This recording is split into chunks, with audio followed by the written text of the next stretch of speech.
Hey everyone, it's Lisa here, and I excuse myself for my squinting, but I couldn't resist being outside. It is 1 o'clock in the afternoon in Italy, and I'm sitting out here with just a light sweatshirt on. It's amazing and absolutely beautiful. And this week is not a Wild Wednesday, but instead I'm calling it a Wild Winter Solstice. Because I don't know about you, but I've been having a rather sort of roller coaster emotional week. And I think it has to do with the stars, literally. The solstice is tomorrow, and it is at 10:22 a.m. Pacific time, which makes it 6:22 p.m. Eastern time and 7:20 p.m. here in Italy. And I think I just got that wrong. Forget the Eastern time part, but Italy, it's at 7:22 in the evening. And this week started for me on last Sunday, December 13th. There was an amazing meteor shower that went on from sunset all night long, and I wasn't out all that time, but I did go out and saw some beautiful shooting stars. And that was followed on the 14th, the next day, by a total solar eclipse, which we didn't see here in the Northern Hemisphere. But a friend sent me a link to a global meditation that was led by indigenous peoples in South America. And that is followed by the winter solstice, which is tomorrow. And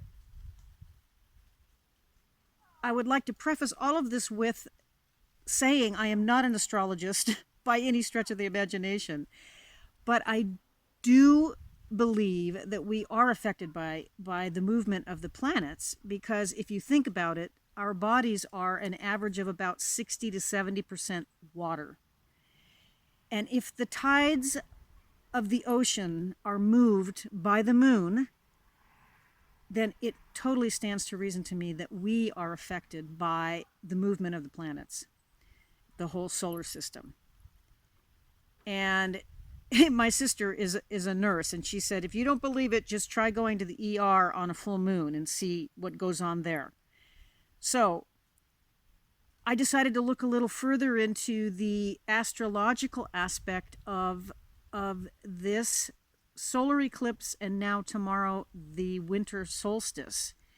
And I made some pretty cool discoveries, pretty amazing, really. And I was reading both from Pam Gregory, who is a UK astrologist, and from Kelly Hunter, who is a US astrologist.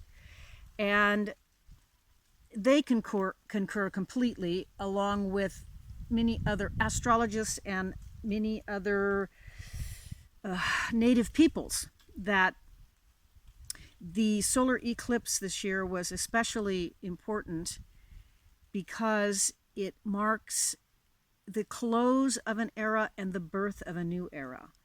And it is the close of the Saturn-Pluto era.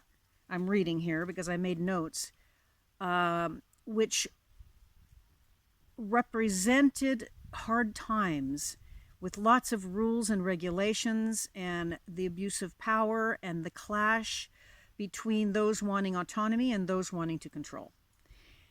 And 2021 marks the beginning of a new Aquarian energy, which is an air sign, and it represents a new energy of collaboration, community, sharing, and a sense of global community, which is very exciting to me.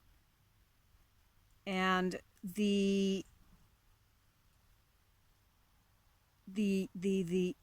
solstice this year is especially interesting because it also marks the conjunction of Jupiter and Saturn, which meet every 20 years. And if you look into the sky tomorrow, it will look as if Saturn and Jupiter are touching, or kissing, as they put it. And this only happens every 20 years. But they have never been this close or they haven't been this close for 400 years. So this is a very significant closeness that's happening. And for the last 200 years, this every 20-year conjunction has all been in earth signs, which means the focus has been on the material world, wealth, accumulation, and things like that. Whereas tomorrow we enter the age of Aquarius, which is an air sign, where the focus will be on the mental world, or our perceptions, our perspectives, and our social interactions. So what all of this boils down to really is an awakening of consciousness for all of us.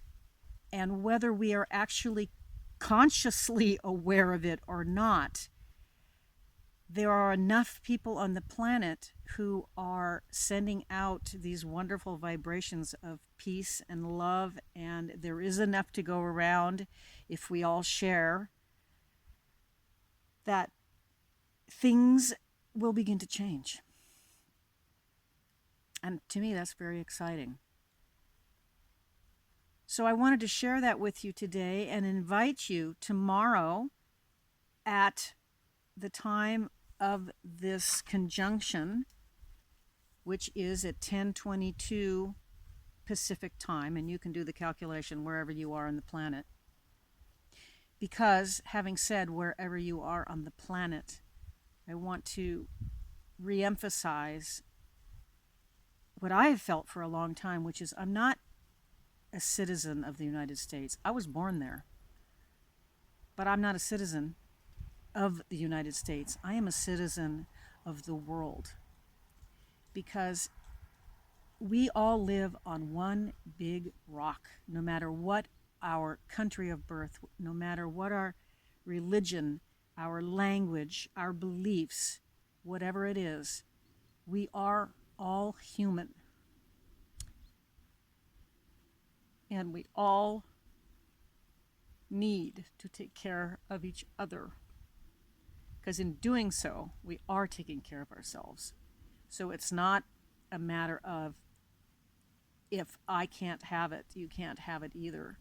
It's a matter of if I have it, you can have it too, because there's enough.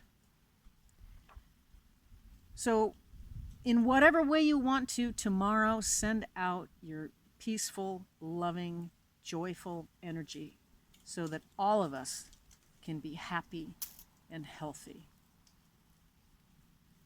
And that's it for me today. Thanks for listening, and I will be back this time on a Wild Wednesday. Ciao for now.